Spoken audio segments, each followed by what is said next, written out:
இப்பொழுது புதிய பொலிவுடன் தமிழ்பால் நன்மை முழுமை. அழகு தரும் மூலிகைகள், ஆரோக்கியம் தரும் மருத்துவர்கள். டாக்டர் ஸ்ரீவர்மாஸ். ஆச்சி பாதாம் ட்ரிங்க். ஆச்சி பாதாம் ட்ரிங்க் ஒன்னு வாங்கினா ஒன்னு ஃப்ரீ. ஐபிசி தமிழ் நேயர்களுக்கு வணக்கம். இன்றைய நேர்காணலில் நம்மோடு இணைந்திருக்கிறார் சமூக செயற்பாட்டாளர் எவிடன்ஸ் கதீர் அவர்கள். வணக்கம். வணக்கம். எத்தனையோ அநியாயம் நடக்குது நாட்டில், நேரடியா நம்ம பார்த்துக்கிட்டே இருக்கோம். இன்னொரு அநியாயம் நடந்திருக்கு. காவல்துறையினால் அஜித்குமார் அடித்து கொல்லப்பட்டிருக்கிறார் அப்படிங்கிற செய்தி. நீங்க இதை கேள்விப்பட்டோன்னே என்ன உங்களுக்கு தோணுச்சு? ஒரு சமூகத்தை பாதுகாக்க வேண்டிய, குற்றத்தை தடுக்க வேண்டிய, குற்றத்தை கண்டுபிடிக்க வேண்டிய, மக்களுக்கு பாதுகாவலனாக இருக்க வேண்டிய ஒரு காவல்துறை மக்களை கொல்லுகிறது என்று சொன்னால் அது எவ்வளவு பெரிய ஒரு வேதனை இருக்கும். போலீஸ்க்கு 5 விதமான வேலைன்னு சொல்லுவாங்க. ஒன்று சமூக பாதுகாப்பு, இரண்டாவது சட்ட ஒழுங்கு நிலைநிறுத்துதல், குற்றத்தை தடுத்தல், கண்டுபிடித்தல், நுண்ணறிவு, குற்றம் நடைபெறுவதற்கு முன்பே கண்டுபிடிக்கிற இன்டெலிஜென்ஸ், 5வது போக்குவரத்து ஒழுங்கு அப்படின்வாங்க. ஆனா ஒரு டெப்போக்கு வேனுக்குள்ள ஒரு கூலிப்பட மாதிரி ஒரு பையனை போலீஸ் ஸ்டேஷன்ல இருந்து அழைத்து சென்று 24 மணி நேரம் அந்த வண்டிக்குள்ள வச்சு அடித்து சித்திரவதை செய்து அவனுடைய கையெலும்புகள்லாம் முறிச்சு செருப்பு காலால ஏறி மிதிச்சு நெஞ்சிலையும் பிறப்பொறுப்பிலையும் மிதிச்சு நல்ல ஒரு கூலிங் வாட்டர்ல வாங்கிட்டு வந்து அதுல மிளகாத்தூளை கரைச்சு கண்ணுலையும் வாயிலையும் ஊற்றி விலா எலும்பை நொறுக்கி ஒரு அப்பட்டமான ஒரு கொடூரமான ஒரு படுகொலை. அது அவங்க தம்பி முன்னாடியே நடந்திருக்கு. அஜித்குமாருடைய தம்பி முன்னாடியும், அஜித்குமாருடைய 2 நண்பர்கள், பிரவீன், வினோத் என்று சொல்லக்கூடிய 2 நண்பர்கள் முன்னாடியே அந்த கொடூர காட்சி நடந்திருக்கு. அது மட்டுமல்ல, இந்த நகை நீ தானே திருண்ண, உண்மையை ஒத்துக்கலன்னா கஞ்சா கேஸ் போட்டுடுவோம், உங்க அம்மாவை தூக்கிட்டு வந்துடுவோம் அப்படின்னு மிரட்டினாரு. யார் இந்த அதிகாரத்தை கொடுத்தாங்கன்றது தெரியல. இவ்வளவு பெரிய ஒரு கொடூரமான, நீங்க என்னன்னா ஒரு கூலிப்படை செய்வாங்க பாத்தீங்களா, அந்த தோற்றம்லாம் பாத்தீங்கன்னாக்க ஒரு கூலிப்படை பிஹேவியர், இது ரவுடிசம் பிஹேவியர். ஒரு வேனுக்குள்ள கடத்திட்டு போய் அடிக்கிறதுன்றலாம் என்ன முறை? அதன் பிறகு பாத்தீங்கன்னாக்கா அவங்க அது பிறகு மாட்டிக்கிட்டோன்னு தெரிஞ்ச பிறகு அந்த ஊர்ல இருக்கக்கூடிய சிசிடிவி கேமராவெல்லாம் பறிச்சுட்டு போய் அதை மறைச்சு வச்ச தந்திரம். ஒரு ஒரு சாதாரண ஒரு ஏழை எளிய ஒரு கோவில் காவலாளிய இந்த அளவு கொல்ல முடியுது அப்படின்னா சிஸ்டம் எவ்வளவு கேவலமா இருந்திருக்கு. இதெல்லாம் வெளியில தெரிஞ்ச சம்பவம். வெளியில தெரியாமல், கொல்லப்படாமல், அடித்து சித்திரவதை செய்யப்பட்டு நீ வெளியில சொன்னா உன் மேல அவ்வளவுதான் கேஸ் போட்டுன்னு சொல்லி மிரட்டப்பட்டிருக்கக்கூடிய இது போன்ற இளைஞர்கள், மனிதர்கள் தமிழ்நாடு முழுவதும் எல்லா கிராமங்களிலும் எல்லா நகரங்களிலும் இருக்கிறாங்க, காவல்துறையால் பாதிக்கப்பட்டவங்க. இது ஒரு சம்பவம் தான் இன்னைக்கு சமூகத்துக்கு வெளியில வந்திருக்கு. இது எவ்வளவு பெரிய அநியாயம்! இது காவல்துறை என்னன்னாக்க குற்றத்தை தடுக்கணும், கண்டுபிடிக்கணும் உங்களை அடிக்க சொன்னாங்களா? சயின்டிபிக் இன்வெஸ்டிகேஷன் சொல்றாங்களா, அதன் பிரகாரம் செய்ய வேண்டியதான உங்களுடைய விசாரணை முறையை. உன்னை அண்ணா கேட்கிறேன், போலீஸ்காரன் திருபுவன ஸ்டேஷன்ல அது ரெக்கார்ட் பண்ணப்பட்டிருக்கு.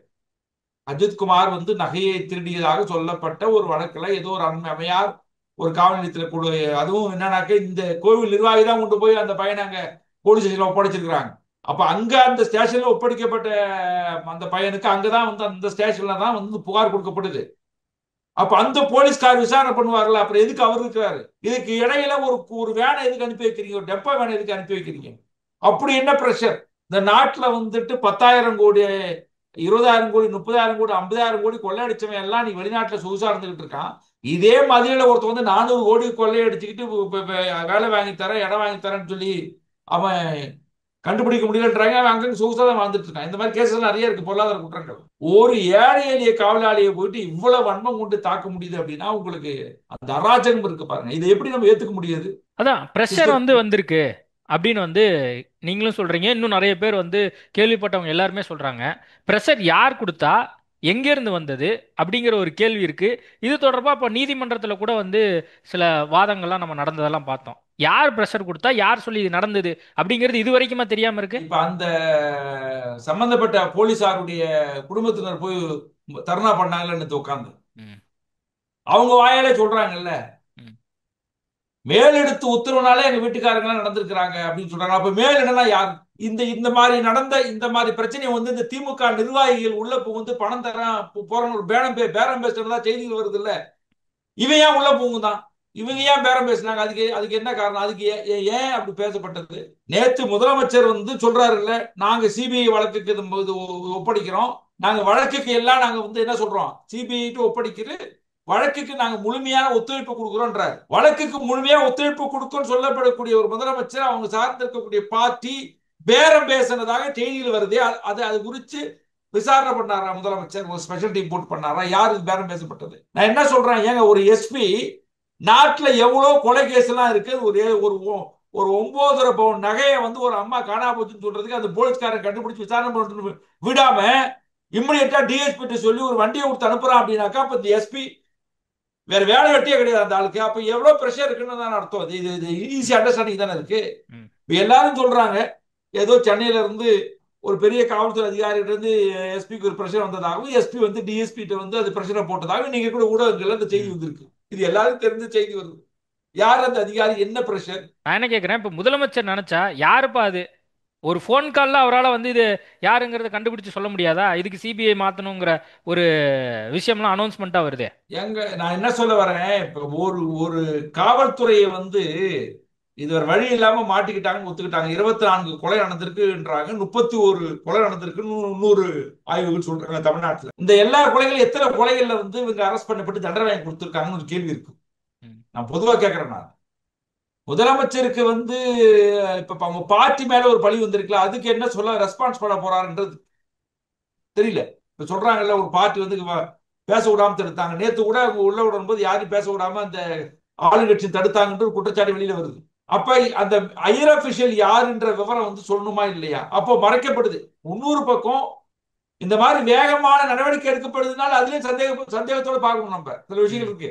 ஒரு வேகமா ஒரு ஆக்ஷன் எடுக்கிறாங்க அப்படின்னா ஒரு முக்கியமான விஷயம் எதை மறைக்க பார்க்கறான்னு அர்த்தம். அது இருக்குது. இப்ப நான் என்ன கேட்கிறேன், உனக்கு யாரு பிரஷர் கொடுத்தா? இல்ல அதுதான் கேக்குறேன். இப்போ அது யார் பிரஷர் கொடுத்தான்னு ஈஸியா கண்டுபிடிக்கக்கூடிய ஒரு விஷயம் தானே. இதுல என்ன சிஸ்டம் அந்த அளவுக்கு மோசமா இருக்கா? எல்லாருமே மூடி மறைக்கிறாங்களா? மோசமா இருக்கு. ஏங்க ஒரு 1.5 பவுன் தனிப்படை எதுக்குங்க போடுவாங்க? தனிப்படை எதுக்கு போடுவாங்க? உலகத்துல வந்து ஒரு 2 பவுன் 3 பவுன் 9 பவுனுக்கு தனிப்படை போட்டிருக்கீங்க, கேள்விப்பட்டிருக்கீங்களா? அது இந்த தனிப்படை வந்து லீகலா ஃபார்ம் பண்ணலன்றது ஒத்துக்கிட்டாங்க. இன்னைக்கு டிஜிபி அறிக்கை கொடுக்கிறாருல்ல, அங்கீகரிக்கப்படாத தனிப்படை. அது என்ன அங்கீகரிக்கப்படாதுன்றது?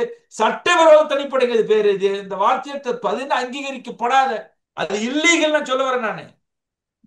அது இல்லீகலா இருக்கிற விஷயம் அது. அப்ப எஸ்பியை வந்து நீங்க சஸ்பெண்ட் பண்றீங்க. எஸ்பி மேல ஒரு பிரச்சனை இருக்கு, எஸ்பி வந்து சஸ்பெண்ட் பண்றாங்க அப்படின்னா ஒரு பெரிய பிரச்சனைக்கு நடத்துக்கும். ஆம்ஸ்டாங் கொலை வழக்குல தான் நான் சொல்ல வரேன் உங்களுக்கு. ரொம்ப தந்திரமா காய் நிறுத்துறாங்க. ஆம்ஸ்டாங் கொலை வழக்குல அந்த கமிஷனரை வந்து இது பண்ணாங்க பாருங்க, டிரான்ஸ்பர் பண்ணாங்க பாருங்க.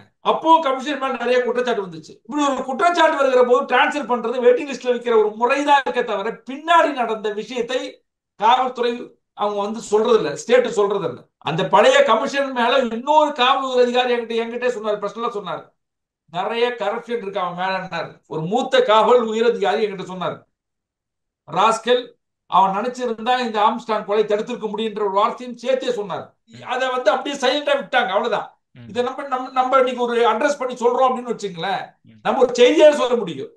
பட் எஸ்பி கிட்ட யாரு பேசுனாங்கன்னாக்க விசாரணை யார் சிஸ்டம் இருக்கு இவங்க நடத்தலாம்ல. எஸ்பி மேல எதுக்குங்க நீங்க வந்து வெறும் கண் துடைப்பாக இது போட்டுறீங்க வெயிட்டிங் லிஸ்ட்? எஸ்பி என்ன நடந்திருக்குன்றது விசாரணை மேற்கொண்டிருக்கணும். அந்த விசாரணை சேர்த்து நீங்க சிபிஐ ஒப்படைக்கின்ற நானு. இந்த 5 பேர் கொலை நடந்தாங்க பாருங்க, இவங்க மட்டும் காரணம் அல்ல. இதுக்கு பின்னாடி இருந்த கான்ஸ்பிரன்ஸ்ல யாரெல்லாம் இன்வால்வ் ஆயிருக்காங்களோ அதையும் சேர்த்து சிபிஐ விசாரணை பண்ணணும். அவங்களையும் இந்த கொலை வழக்கு உள்ள கொண்டு வரணும். இப்ப சிபிஐ விசாரணை வந்து கொடுத்துருக்காங்களா, இது நியாயமா செயல்படும் அப்படின்னு நீங்க நினைக்கிறீங்களா? இப்ப நீங்க சீக்கிரமா வேற வந்து விசாரணைக்கான இந்த உத்தரவெல்லாம் கொடுக்கப்பட்டிருக்கு, இதுவே சந்தேகத்தை கிளப்புது அப்படிங்கிறீங்க. இல்ல, நான் என்ன சொல்ல வரேன், சில விஷயங்கள் வந்து நான் ஒரு ஒப்பீனியன் சொல்றேன். சிபிஐ விசாரணைனாக்கா இந்த தமிழ்நாடு நினைச்சு அரசாங்கத்துல பிராமிஸ் பண்ணிருக்காங்க, நாங்க எல்லா ஒத்துழைப்பும் கொடுப்போம் அப்படின்னாங்க. சிபிஐ ஏற்கனவே பெண்டிங் கேஸ் இருக்கு, நிறைய கேசஸ் இருக்கு. சிபிஐ வந்து நம்ம ஒண்ணு இல்லைங்க, ஸ்டேட் பார்ட்டி இன்வால்வ் ஆயிருக்கு. அதனால தமிழ்நாடு போலீஸ் யார் நடத்தினாலும் ஸ்டேட்டோடைய இன்ஃபுளுன்ஸ் உள்ள இருக்கும், இன்டர்ஃபரன்ஸ் இருக்கும். அதனாலதான் நம்ம வந்து சிபிஐன்றது கேட்கிறோம், ஒரு ஜெனினா கேட்கிறோம். சிபிஐ அட்லீஸ்ட் வந்து நேஷனல் பார்ட்டி இன்ட்ரெஸ்ட் இல்லாம இது ஒரு திறந்த மனநிலை விசாரணை பண்ணணும், உண்மையா பண்ணணும். இது அதான் நம்ம விரும்புறோம். 1 2 நம்ம என்ன, இப்ப ஒரு விஷயம் சிபிஐல என்ன நம்பிக்கை இருக்குன்னா, உங்களுக்கே தெரியும், இந்த மதமாற்றம் ஒரு கேஸ்ல வந்து சிஸ்டர் ஒருத்தவங்க குற்றவாளின்னு கண்டுபிடிக்கும் போது எல்லா பாஜக காரங்களும் சொன்னாங்க அது வந்து அந்த சிஸ்டர் மதமாற்ற முயற்சி பண்ணாங்கன்ட்டு. அப்ப சிபிஐ என்கொயரி போச்சு, சிபிஐ விசாரணை பண்ணி சொன்னாங்க இல்ல இது மதமாற்றத்தால் அந்த பொண்ணு தற்கொலை பண்ணி ஒரு ரிப்போர்ட்டை கொடுத்தாங்க. ஒரு ஜெனியூனான ஒரு அறிக்கை. அந்த அறிக்கையை நான் சொல்ல வரேன். Even National Child Rights Commission அதே மாதிரி அறிக்கை தான் கொடுத்தாங்க அந்த இன்சிடென்ட்ல.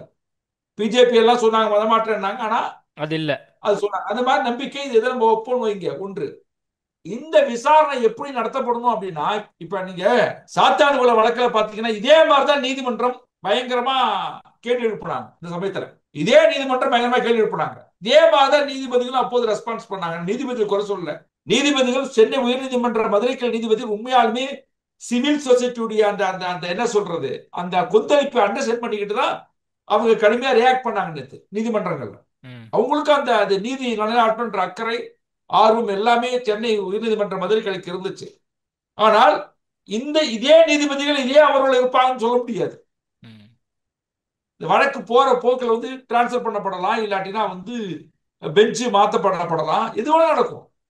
இதே நீதிபதிகள் இதே பல ஆண்டு காலம் இருப்பாங்கன்னு சொல்ல முடியாது. அடுத்து வருகின்ற நீதிபதிகளுக்கு இதே வேலை இருக்கும்னு சொல்ல முடியாது. அவங்க கேஸா தான் பார்ப்பாங்க. ஆனா நான் என்ன கேட்கிறேன், நினைச்சிச்சுன்னா இது மேக்சிமம் 60 days இருக்கும், 90 daysல சார்ஜ் போட முடியும் இந்த வழக்குல. ஏன்னா குற்றவாளி கையில இருக்காங்க. கஸ்டோடியல் உடனே கஸ்டடி எடுத்து ரிமாண்ட்ல இருக்கிற கஸ்டடி எடுத்து என்கொயரி பண்ணி 60 daysல மேக்சிமம் போடலாம், 90 days கூட வச்சுக்கலாம். சார்ஜ் ஷீட் போட்டு அடுத்த 90 daysலயே தீர்ப்பு கொடுக்கப்படணும், ட்ரையல் நடத்தப்படணும்ன்றத செய்யலாம். இந்த வழக்குல ஈஸியா செய்ய முடியும். மேக்சிமம் பாத்தீங்கன்னா கணக்கு எடுத்து பாத்தீங்கன்னா 6 monthsல இந்த விசாரணை தீர்ப்பு கொடுக்க முடியும்.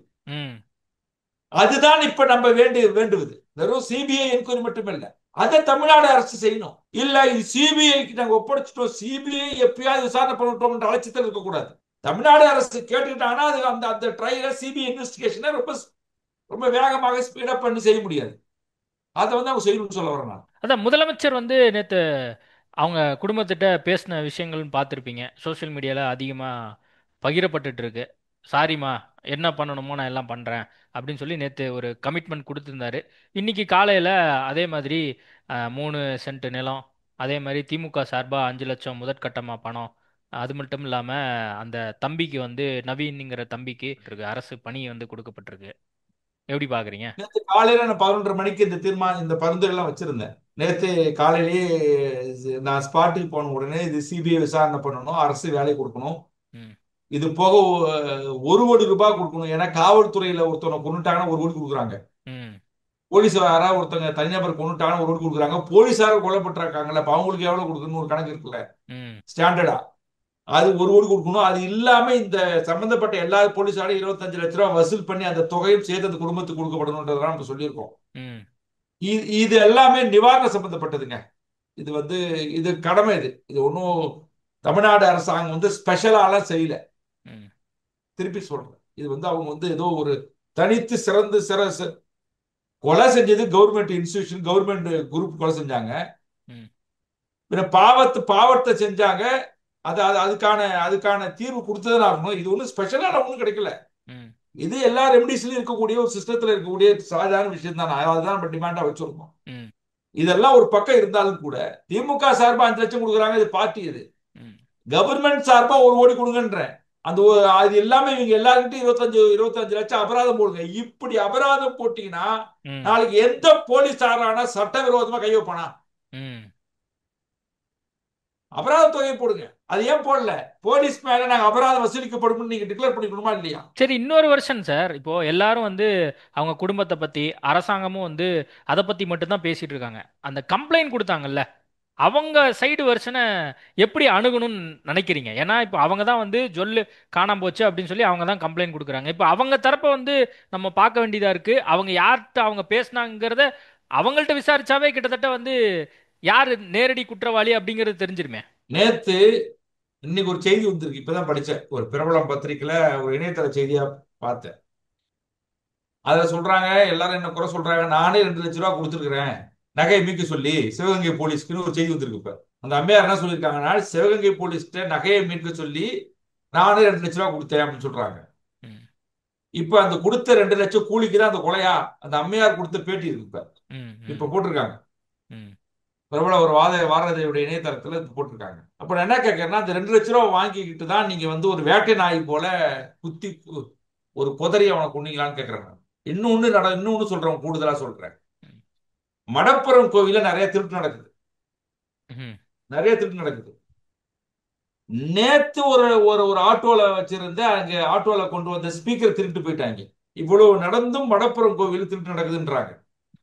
இது ஒரு நாள் 2 நாள் திருட்டு இல்ல. போலீஸோட இன்னொரு பக்க வெர்ஷன் என்ன சொன்னாங்கன்னா, இந்த திருடெல்லாம் நடந்துட்டு இருந்துச்சு, கண்டுபிடிக்க முடியல. அதை கண்டுபிடிக்கதா இவனை பிடிச்சாங்கன்னா ஒட்டுமொத்தமா கண்டுபிடிச்சிடலாம்னு பிளான் பண்ணாங்கன்னா இது முட்டாள்தனம். அந்த தம்பி வேலைக்கு சேர்ந்து 2 மாசம் தான் ஆகுது.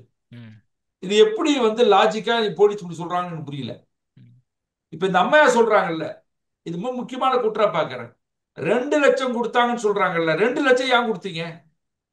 2 லட்சம் எப்படி உங்களுக்கு உடனே கிடைச்சது? 2 லட்ச ரூபா கொடுத்தீங்கன்னா யார்கிட்ட கொடுத்தீங்க? 5 போலீஸ் போயிருக்காங்கன்னா இப்ப பங்கு பிரிச்சாங்களா? டிஎஸ்பி பங்கு பிரிச்சாரா? எல்லாத்துக்கும் அந்த பணம் போயிருக்கா அப்படிங்கறதெல்லாம் நம்ம இது ஒரு கேள்வியா இருக்குல்ல. விசாரணையில தான் தெரிய வரும்.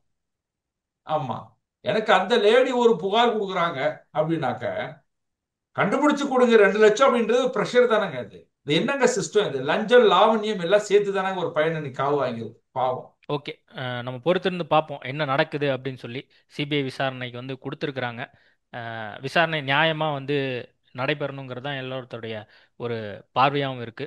நேர்காணல் கொடுத்ததுக்கு மிக்க நன்றி. நன்றி நன்றி. இப்பொழுது புதிய பொலிவுடன் தமிழ்பால் நன்மை முழுமை. அழகு தரும் மூலிகைகள், ஆரோக்கியம் தரும் மருத்துவர்கள். டாக்டர் ஸ்ரீவர்மாஸ்.